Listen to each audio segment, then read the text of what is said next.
आज का हमारा टॉपिक है ज्वालामुखी।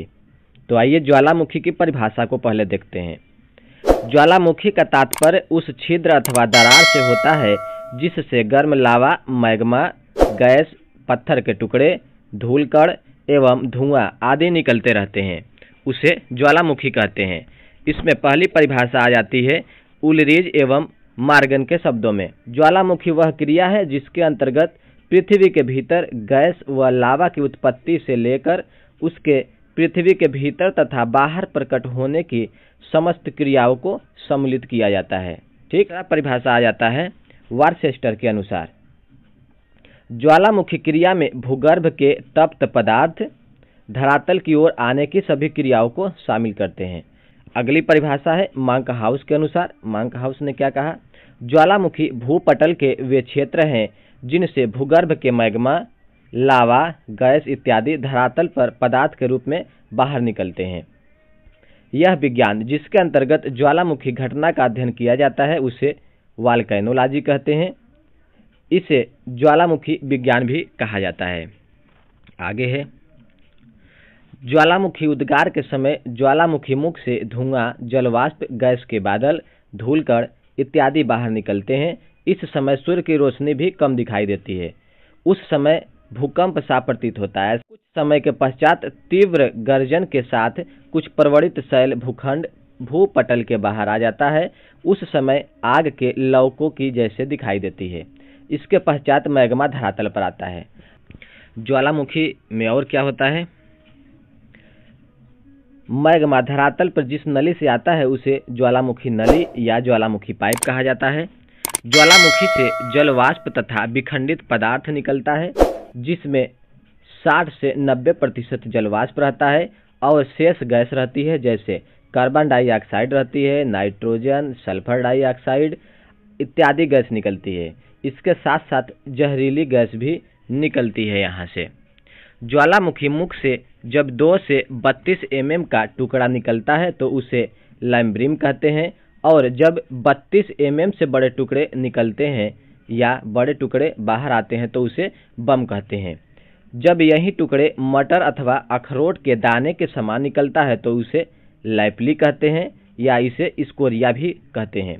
यही जब राख के समान या द्रव के रूप में धरातल के अंदर रहता है तो उसे मैग्मा कहते हैं। जब यह मैग्मा धरातल पर आ जाता है तो इसे लावा कहते हैं। यानी जब मैग्मा धरातल पर आ जाता है तब उसे लावा कहते हैं, नहीं तो उसे लावा नहीं कहते हैं, उसे मैग्मा ही कहते हैं।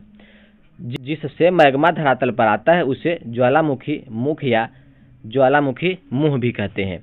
इसे ज्वालामुखी छिद्र भी कहा जाता है। जब यह मुख थोड़ा बड़ा हो जाता है तो उसे क्रेटर कहते हैं, और जब कभी यह मुख ज्वालामुखी उद्गार के समय अधिक बड़ा हो जाता है तो उसे काल्डेरा कहा जाता है। कभी कभी क्रेटर अथवा काल्डेरा बहुत बड़ा हो जाता है और इसके मुख में जल भर जाता है। जब जल भर जाता है तो यह झील के समान दिखाई देता है, तब उसे क्रेटर झील कहा जाता है।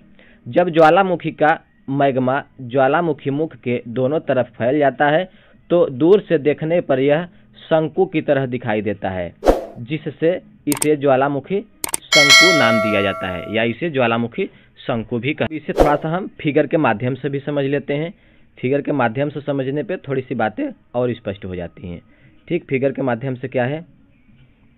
यह आपका ज्वालामुखी का फिगर हो गया। ठीक, यह पूरा क्षेत्र क्या है? आपका ज्वालामुखी है। ठीक, अभी आप इसमें देखे हैं जब मैग्मा यहाँ नीचे रहता है, जहाँ मैग्मा स्थिर रहता है उसे मैग्मा चेंबर कहते हैं, और यही मैग्मा यहाँ होते हुए बाहर की तरफ निकलता है तब इसे लावा कहते हैं। यानी जब यह मैग्मा ज्वालामुखी के दोनों तरफ फैल जाता है। ठीक, जब ज्वालामुखी के दोनों तरफ यह मैग्मा फैल जाता है तो यह आपको देखने पे किस तरह का शंकु की तरह दिखाई देता है। ठीक, जब यह शंकु की तरह दिखाई देता है तो इसे ज्वालामुखी शंकु कहते हैं। जिसके माध्यम से यह धरातल पर प्रकट होता है मैग्मा या बाहर आता है उसे ज्वालामुखी मुख कहते हैं। ठीक, उसे ज्वालामुखी मुख या ज्वालामुखी मुंह कहते हैं। जिसके माध्यम से होकर के बाहर निकलता है, यानी जिस नली के माध्यम से निकलता है उसे ज्वालामुखी पाइप या ज्वालामुखी नली कहते हैं। कभी कभी ज्वालामुखी का यह जो मुख होता है यह कुछ बड़ा हो जाता है, तब इसे क्रेटर कहते हैं। और यही मुख जब थोड़ा सा और बड़ा हो जाता है तो उसे काल्डेरा कहते हैं। आइए अब हम देखते हैं ज्वालामुखी के प्रकार को, कि ज्वालामुखी के कौन कौन से प्रकार होते हैं। क्रियाशीलता के आधार पर ज्वालामुखी को देखेंगे तो आपको 3 प्रकार का ज्वालामुखी मिलता है: जागृत ज्वालामुखी, सुषुप्त ज्वालामुखी और शांत ज्वालामुखी। इसके बाद दूसरा आता है दरारी उद्भेदन। जो दरारों के माध्यम से ज्वालामुखी उद्गारित होता है उसे दरारी उद्भेदन वाले ज्वालामुखी कहेंगे। तीसरा होता है केंद्रीय उद्गार के आधार पर, ऐसे ज्वालामुखी जो केंद्र के आधार पर से ही उद्गारित होते हैं। इसमें 5 प्रकार के आते हैं। पहला आता है पिलियन तुल्य उद्गार वाले ज्वालामुखी। दूसरा आता है विषुवीयस तुल्य उद्गार वाले ज्वालामुखी। तीसरा आता है वाल्कनियन तुल्य उद्गार वाले ज्वालामुखी। चौथा आता है स्ट्राम्बोलियन तुल्य उद्गार वाले ज्वालामुखी। और 5वां आता है हवाई तुल्य उद्गार वाले ज्वालामुखी। ये सभी ज्वालामुखी केंद्र के साथ उद्गारित होते हैं। इनका एक केंद्र होता है, वहीं से उद्गारित होते रहते हैं। आगे क्रियाशीलता के आधार पर जो 3 ज्वालामुखी हैं, जागृत ज्वालामुखी, सुषुप्त ज्वालामुखी और शांत ज्वालामुखी, इसे हम विस्तृत देखते हैं। जागृत ज्वालामुखी को सक्रिय ज्वालामुखी भी कहते हैं और सुषुप्त ज्वालामुखी को प्रसुप्त ज्वालामुखी भी कहते हैं। इसी तरह शांत ज्वालामुखी को मृत ज्वालामुखी भी कहते हैं। आइए पहले को देखते हैं, जागृत ज्वालामुखी किसे कहते हैं। जागृत ज्वालामुखी ऐसे ज्वालामुखी जिनके मुख से मैग्मा, धूलकण, लावा, विखंडित पदार्थ, धुआं इत्यादि सदैव निकलते रहते हैं, उसे जागृत या सक्रिय ज्वालामुखी कहते हैं। इसी तरह दूसरा आता है, इसके उदाहरण को थोड़ा देख लेते हैं। उदाहरण में क्या है, कौन सा ज्वालामुखी है? इटली का एटना और स्ट्राम्बोलियन, ये दोनों इटली में ज्वालामुखी पाए जाते हैं, यह जागृत ज्वालामुखी है। और हवाई द्वीप पर जो ज्वालामुखी पाया जाता है मोना लोआ, ये ज्वालामुखी भी सक्रिय ज्वालामुखी है। आगे दूसरा आता है प्रसुप्त या सुषुप्त ज्वालामुखी। ऐसे ज्वालामुखी जो उद्गार के बाद शांत पड़ जाते हैं, यानी उद्गारित होता है उसके बाद कुछ समय के लिए शांत हो जाते हैं। उसमें पुनः उद्गार के लक्षण नहीं दिखाई देते हैं, किंतु अचानक उसमें विस्फोट या शांत उद्भेदन होता है और इससे अपार धनजन की हानि होती है। ऐसे ज्वालामुखी को सुषुप्त या प्रसुप्त ज्वालामुखी कहते हैं। ऐसे ज्वालामुखी के उद्गार का कोई निश्चित समय नहीं होता है। इसका कोई निश्चित समय नहीं होता है उद्गारित होने का, ये कभी भी उद्गारित हो सकते हैं। उदाहरण के तौर पर देखेंगे तो इंडोनेशिया के सिनाका ज्वालामुखी और क्राकाटोआ ज्वालामुखी, ये दोनों ज्वालामुखी सुषुप्त ज्वालामुखी हैं। और इटली का विषुवीयस ज्वालामुखी भी सुषुप्त ज्वालामुखी के अंतर्गत आता है। आगे है तीसरा शांत या मृत ज्वालामुखी। ऐसे ज्वालामुखी जिनका उद्गार पूरी तरह से समाप्त हो जाता है तथा उसके मुख में जल इत्यादि भर जाता है, जिससे झीलों का निर्माण होता है, उसमें पुनः उद्गार की संभावना नहीं होती है। इतिहास की दृष्टि से ऐसे ज्वालामुखी लंबे समय से उद्गार भी नहीं हुए हैं। ऐसे ज्वालामुखी को शांत या मृत ज्वालामुखी कहते हैं। ठीक, ऐसा ज्वालामुखी आज तक के इतिहास में दोबारा उद्गारित नहीं होता है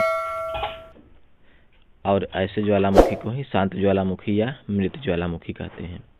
उदाहरण में देखेंगे तो ईरान के देवबंद और कोह सुल्तान, म्यांमार का पोपा ज्वालामुखी तथा अफ्रीका का किलिमंजारो ज्वालामुखी, ये सभी ज्वालामुखी मृत ज्वालामुखी के अंतर्गत आते हैं। आइए अब हम देखते हैं ज्वालामुखी आने के कौन कौन से कारण हैं।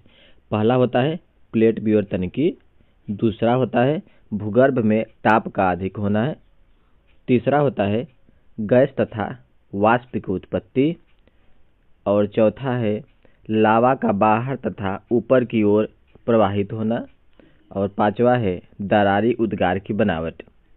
ठीक, यह ज्वालामुखी आने के प्रमुख कारण हैं। आइए अब आगे देखते हैं ज्वालामुखी से उत्पन्न स्थल रूप। ज्वालामुखी से उत्पन्न कौन कौन से स्थलाकृति होती हैं या कौन कौन से स्थल रूप हैं? इसमें दो प्रकार का स्थल रूप बनते हैं। पहले बनता है बाह्य स्थल रूप, जो बाहर बनता है ज्वालामुखी के। दूसरा बनता है आंतरिक स्थल रूप, जो ज्वालामुखी के अंदर बनता है। बाह्य स्थल रूप में देखेंगे तो पहला आता है ज्वालामुखी शंकु, दूसरा होता है पैठिक लावा शंकु, तीसरा होता है अम्लीय शंकु, चौथा होता है मिश्रित शंकु, पांचवा होता है परिपोषित शंकु, छठवां होता है गुंबदाकार शंकु, सातवां होता है गियो शंकु और आठवां होता है सिंडा शंकु।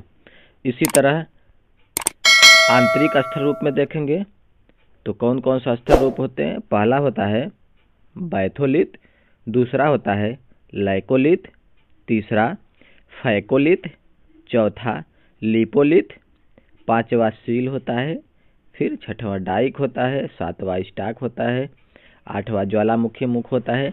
इसके अलावा भी बहुत सारे स्थल रूप ज्वालामुखी के बाहर और अंदर बनते रहते हैं। आइए आगे देखते हैं ज्वालामुखी के प्रभाव, यानी ज्वालामुखी से क्या लाभ है और ज्वालामुखी से क्या हानि है। तो ज्वालामुखी के प्रभाव को देखेंगे तो दो प्रकार का प्रभाव देखने को मिलेगा ज्वालामुखी के द्वारा। पहला मिलता है लाभकारी प्रभाव, इससे कौन कौन से लाभ होते हैं। दूसरा होता है विनाशकारी प्रभाव, क्या विनाश होता है। लाभकारी प्रभाव में आपको ज्वालामुखी के द्वारा कौन सा लाभ होता है? तो झीलों का निर्माण होता है, पर्वतों का निर्माण होता है, पदार्थों की प्राप्ति होती है, लावा की उपजाऊ मिट्टी मिलती है, गर्म पानी के सोते मिलते हैं। और हानि की बात करेंगे कि कौन कौन सा विनाश करता है या कौन कौन सी हानि होती है। तो अपार धन की हानि होती है, मकान नष्ट हो जाते हैं, नगरों का विनाश हो जाता है, जहरीले गैस की उत्पत्ति होती है, जीव जंतुओं की कमी होने लगती है, टूटने से बाढ़ आ जाती है, या ज्वालामुखी अचानक उद्गारित हो जाने से आग भी लग जाता है। तो यह ज्वालामुखी से लाभ और हानि था।